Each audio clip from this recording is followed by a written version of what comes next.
I'm Sarah Schulz, and this is People Over Politics, a show that sets aside politics to focus on the issues that matter to the members of our community. I'm a committed community member and also a candidate for the Michigan House in the 98th District. The community members that we have here today will be discussing the opioid epidemic, namely the devastation that opioids have on our community and the solutions to the problems impacting our loved ones. Last week, the CDC issued a report that told us that the death rate due to drug overdose declined in 2018 for the first time in the last decade. But they warned that there were still 67,000 deaths in 2018 as a result of overdoses. And the decrease in deaths from opioids wasn't uniform across the country. In fact, in 2017, one study showed that the percentage of opioid deaths in Michigan was far greater than the national average. There are also troubling new trends emerging that show the increase in synthetic opioids like fentanyl, deaths from stimulants like cocaine, and an increase in deaths related to the mixing of drugs. So as they reported, it is not time to take our foot off the gas when it comes to this epidemic. So many of us have been personally impacted by this epidemic in our lives. I, for example, know people personally who have struggled with addiction, and sadly, I know too many people who have passed away as a result of overdose. So many of us in this community can share similar stories, which is why we're here today talking about it. The folks I have with me are here because they know all about this important issue. They're Terry Hanley, who is the Executive Director for a Brighter Tomorrow, whose stepson tragically died from an overdose in 2013. Lori Zolkowski, who is the founder of the Great Lakes chapter of Hope Not Handcuffs and Families Against Narcotics, and whose daughter is a person in recovery. And Sergeant Chris Wenzel, who is our Community Resource Officer for the Midland Police Department. Welcome to you all for joining us today and for taking your time to come and talk about this important issue. We heard a minute ago about the staggering number of people that overdose each year in our community due to all of the impact that has on families in the deaths of loved ones. The important number, though, is just one, right, when it happens in your family. So, Terry, if we could just start with you. Could you, well, first of all, let me just say that I'm so sorry about the loss of your stepson. And I'm sure it's impossible for you, really hard, to tell your story over and over again. But if you could just share with us about your son's, how he dealt with and lived with this epidemic and what happened to him. Zach was 27 when he passed away in January of 2013.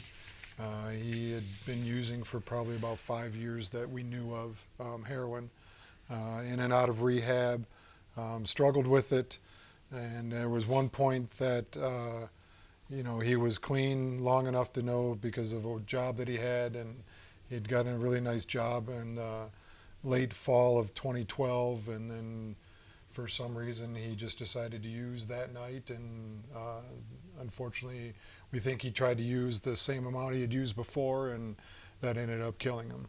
So it was just, it's always something that you think about every day, and always the what ifs. But my wife and I have a great family and friends that have, helped us through all this, and now doing these kind of things that we do through the community have really made a change for us for the positive through all this. So absolutely. Well, thank you for sharing your story.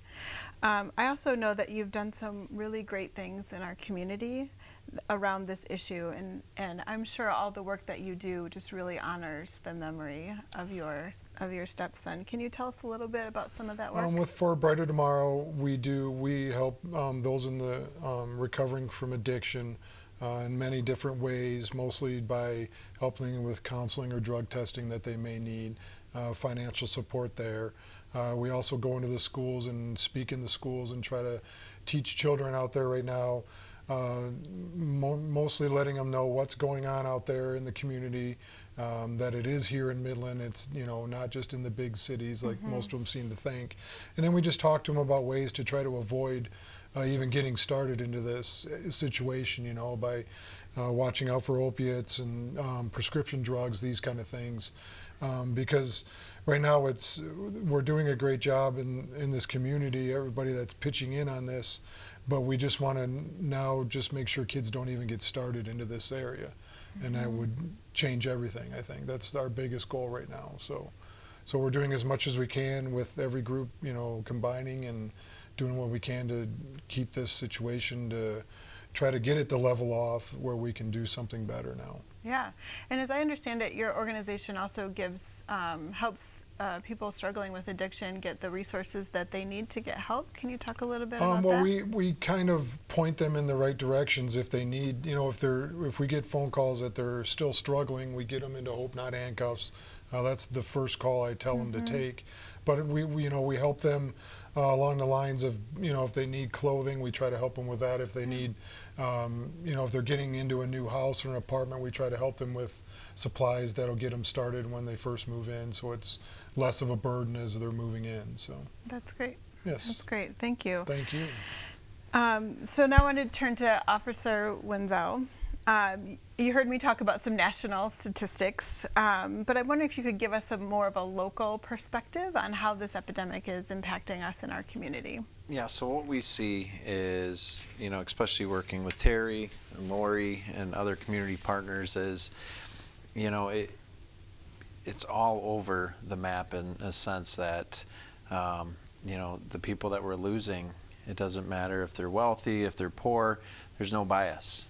And, you know, for us from a police agency, we want to be proactive rather than reactive. So, you know, some of the programs that we're doing where we partner with Family Against Narcotics, with the Hope Not Handcuffs, if it's Narcan training, if it's showing up in support of family members that have lost their loved ones, you know, that's part of our community and we're part of it. So we want to help prevent it. Which is unique in the sense that, you know, probably started in around 2009 that we started to see 2008, 2009, some prescription abuse and stuff like that with, you know, pharmacies being robbed, basically. And, you know, when they're addicted to those types of pills, they can't afford them, and then they turn to the heroin. And what we're seeing now is, unfortunately, a lot of it's pure fentanyl, which is very, very scary for law enforcement to deal with, and all other first responders. So that's what we're currently seeing. And so you mentioned 2009. Would you say that the instances or the numbers of calls and things that you've gotten since then has increased over those years, or? You know, any given year it's up and down. Obviously, in a perfect world, it'd be lovely if we didn't have any overdoses or anything like that. You know, we're there to educate, and all three of us working together, that's what one of our main goals is, to educate, reduce the stigma associated with it. Because, you know, as a community, if I ask a family member or a friend, you know, do you know somebody that has cancer? We raise our hand. And when we say, do you know somebody who's addicted to drugs? Well, I don't know if I want to raise my hand. We want to break those walls down to say everybody needs help. You know, and we all know somebody. So, you know, we, as a police department, we know that we can't arrest ourselves out of this. And that's where Hope Not Handcuffs comes into play. And I don't want to steal Lori's thunder on that. But, you know, we do certain things. We have survivors come in and talk to our officers about what they deal with on a day-to-day basis, because it is a continuous struggle for them. And if we're there to assist them, you know, they can lean on us when they need help. Absolutely. And by the way, thank you for your service to our Thank you. community. Lori, I understand that your daughter is a person in recovery, so I'm sure you must have quite a bit of personal knowledge of just how devastating this epidemic can be, not only to individuals, but also families, right? Absolutely. I also understand that you, like Terry and Sergeant Wenzel, have done important work in our community so that we can support people suffering from addiction and their families. So can you tell us a little bit about Hope Not Handcuffs? Sure. Yeah. So our daughter Amanda will be 4 years in recovery from a 4-year IV heroin battle this month, and we're so grateful that just for today that she's well, because Yeah. I've met a lot of families like Terry who unfortunately did not have that happy ending, and so proud and thankful that they can step up and do something positive and try to make some lemonade out of the most bitter lemons and help other people. And that's really what stemmed from starting Families Against Narcotics. So we celebrated our 2nd birthday in November of 2019. Okay. And early on, Judge Gill and I from Bay City got it going. We've had tremendous support from Midland when Chief Black was here, Sergeant Wenzel, the prosecutor, the judges, everybody's like, yeah, we need to do something. So Hope Not Handcuffs is a program that allows somebody struggling with addiction to walk into a police department and ask for help.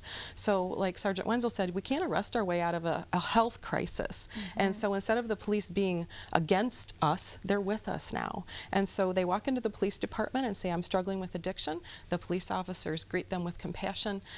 We have a little snack area. They have them sit down, have a bottle of water, snack, and then they call our angel. And our angel coordinator sends one of we've got 144 trained community volunteers that will come and assist, do the paperwork, make the phone calls, get them into treatment. We provide free transportation if they don't have any, and we really try to help break down all of the barriers to accessing that treatment. We also have a monthly meeting at Delta College the 2nd Thursday of the month from 7 to 8 p.m. and everybody's welcome to attend. So family members can come, because oftentimes we're the ones who don't have resources and support, and we feel very alone. And this is where everybody can come. You will be in a room full of people who get it, and we can be there to support you and to break down the stigma. This doesn't have to be a hide them in the church basement anonymous thing anymore. We want to be seen. We want people to know this happened in my family, and we're great families, and my kids were great kids, and we need to, as a community, step up and say it's okay to talk about it. We have to talk about it, because that's how you fix it, when you bring it into the light. Absolutely, which is, why we're sort of talking about it here today, and it's so important. Can you share with us a little bit about when the Hope Not Handcuffs program got started here in Midland, and maybe if you've got some statistics on the number of folks that you've helped since it started? We've celebrated, I think we're at 18 months. We launched in July of 2018, and since then we've placed 141 community members in Bay Saginaw, Midland County. The program runs in several other communities throughout the state, some of the higher populated communities down south of us, and so far in the first 3 years, it just celebrated its 3rd year anniversary, we're almost serving 4,000 people, getting them into treatment. So this program works, and it costs the police departments $0, because that's always an issue, because we're all volunteer run, and all they do is assist us with that. They buy into the program and say, yeah, let's try that alternative, and it's working. It's working. We have one of our early members, he's now 19 months in recovery, that come and he speaks with me. We just spoke to our police academy cadets at Delta College. So he's living proof that this program works, and the police were so instrumental in saying, yeah, let's do this. That's so great. So all it really costs is just having the space for someone to come in. They just allow us to use the lobby. Right. Yeah, and make the phone call. Right. Yep. Yeah, we even pay for the snacks. Those are donated. Yeah, Donated donated snacks. snacks. Yeah, so it's That's literally great. a community effort, and the That's police, really great. it wouldn't have happened without the participation of the police departments and the well wishes of Judge Beal and J.D. Brooks, the prosecutor, Chief Block. Everybody had to say yes, and they did say yes. That's awesome. And it's working. That's so great. And so these angels, right? So tell me about their training. What's involved with all of that? A person will go through a 2-hour training. We generally hold them at Delta College, and you can find that on the Families Against Narcotics website if you look under the programs for Hope Not Handcuffs, and you learn how to compassionately approach a person. You learn a little bit about addiction and why it is a disease and not a choice. You learn how to fill out the paperwork, and then you get on a group text with us, and when we have a call like we did today that comes up on your phone, we have a call at the police department who can go assist, and whoever says first, I'm there, and they fight over who gets to go there first. Yeah, and so they show up, and then we assist them getting into treatment. Wow, that's really great. And you mentioned breaking down the barrier of stigma, right? Which is, it's got to be one of the biggest barriers I can imagine. And just having this partnership with the the police force and all of that, I think really must do a really good. And I think the long way of stigma doing that the police are there to punish you, Right. Because historically that was kind of the model.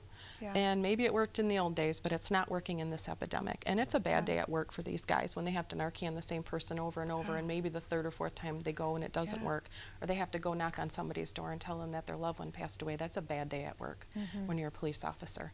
So it's not been easy on first responders either. Nothing that we've seen before, but we can dial this back. This epidemic didn't exist 10 years ago, and we are seeing a decrease in deaths, but that's largely due to the availability of Narcan. So people aren't dying as frequently, but that doesn't mean that the overdoses themselves are declining.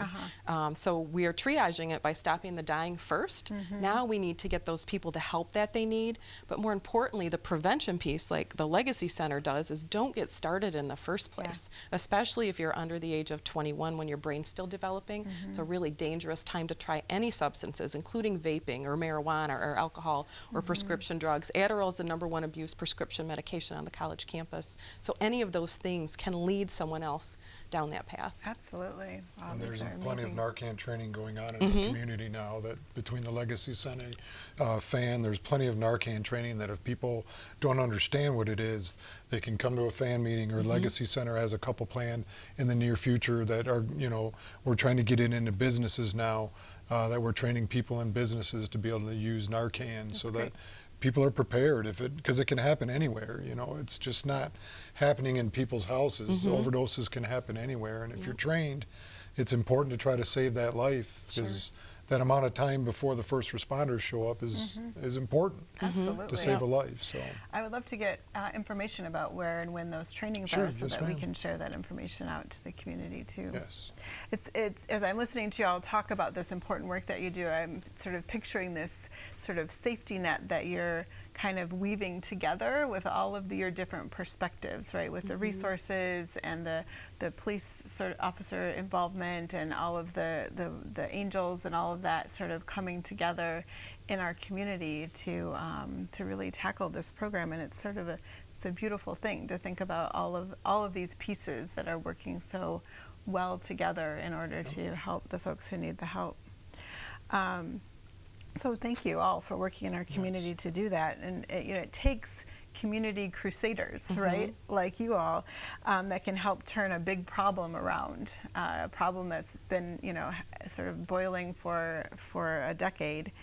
It also can also take some legislation, right, to help support the work that folks are doing in the community. And there have been several bills that have been passed in the last year, most of them sort of aimed at regulating pharmacies and doctors. This has caused some pressure that I've been noticing on doctors and pharmacies, and who need to bear some responsibility in this, but it shouldn't sit all of the responsibility on their shoulders. So I know that there are also some bills that are more aimed at education, some of the things that you all talked about. There's a bill right now that's working its way through the Michigan legislature that would help educate ninth graders, like you all have talked about, sort of that early on education about opioid abuse. Another that would require the state to develop pamphlets that would be provided to injured athletes, so young injured athletes, That's as big. they're kind of in that phase of their treatment. There's also bills that would mandate electronic transmission of opioid and benzo prescriptions, so really being able to track that. And another that would classify corrections officers as first responders so that they could administer the opioid antagonists. So there's some work being done legislatively, and I think like that combined with the work that you all do in the community and the work that we can all continue to do in the community can really build that safety net. So I don't know if you have any thoughts about those legislations, those ideas, legislative ideas in particular, and if you think any of them in particular would be helpful here, given what you know about. Well, some of the ones that have already passed have significantly helped, like having to check maps handcuffs, which is a database that shows every narcotics prescription that a person got. So if they were Oh, yeah. doctor shopping, that was a huge legislative yeah, change for sure. that helped stop it. Mandating that doctors could only prescribe 7 pills at a time instead of 30 or 60 or 90 to get those leftover drugs out of cabinets, that's helped. So when you're taking a look at some of this new legislation, absolutely, we need to be educating our young people. We've seen that model work in other things like decreasing teen pregnancies by providing education about it. We have to educate. 9th graders are smart, and they're smarter than you are about drugs and what the drug culture is. And so if people think, oh, if we talk about it, they're going to do it. Believe me, they know more than you do already, and so we have to do that. One of the resources we got this summer is called a Hidden in Plain Sight trailer. It's a mobile unit that looks like a teenager's bedroom, and we take it across the community for parents to tour it, and it has obvious and not so obvious signs of drug use to help educate parents on what to look for, what some of the signs might be for drug use. And it's a really amazing type of thing, and we do that in conjunction with other organizations as well. So that's available for free in Bay City, Saginaw, and Midland County. They can just connect with us at FAN to get That's that. really cool. It's an amazing It thing. is cool. So, you know, we kind of waited for the government to come save us or the medical community to come and save us. Nobody was coming to save us. And so we as community members stepped up. But politics moves slowly. A little bit more slowly than what we'd like, or a little more have a sense of urgency, but we are seeing some movement in the right direction. The money's continuing to come in from the federal government to provide us with Narcan. That cannot end right now. We need that. So if the state level, if there's any money available from the state for Narcan, continuing education, breaking down the barriers to get people placed into treatment. Right now, there is county by county, so we can only place people within 21 counties if they're within mid-state. MDHS is looking at a different model for that. So we do have to look at it from a local, a state, and a national model on how do we fix this from a legislative perspective. So there are things that can be done. For sure. Absolutely, absolutely. Thank you so much for that perspective. Sounds like there's a lot of work that needs to be done locally, legislatively in our state, nationally, and if we can all recognize the urgency of this issue it's and that work sense together, of urgency. we can really make It's a complex difference. problem, so it's multifaceted. There's just not one solution, and so any and all of those solutions are viable, and we're so thankful that the legislators are looking at some of those things on what role can they play in helping to dial back this epidemic. That's really great. Any other thoughts about the legislative side of things? I just like the educational piece. You know, we go into the schools right now with the Legacy Center and talk to the kids, and I agree with Lori 100%. Even the 7th and 8th graders that I speak with are smarter than I am on a lot of things that are going on, and they see what's happening in their schools, and they know what it's a problem, and they're trying to learn from it so they don't make those mistakes, and it seems to be working. That's right. Well, I know my 6th grader is smarter than me on most things. Absolutely.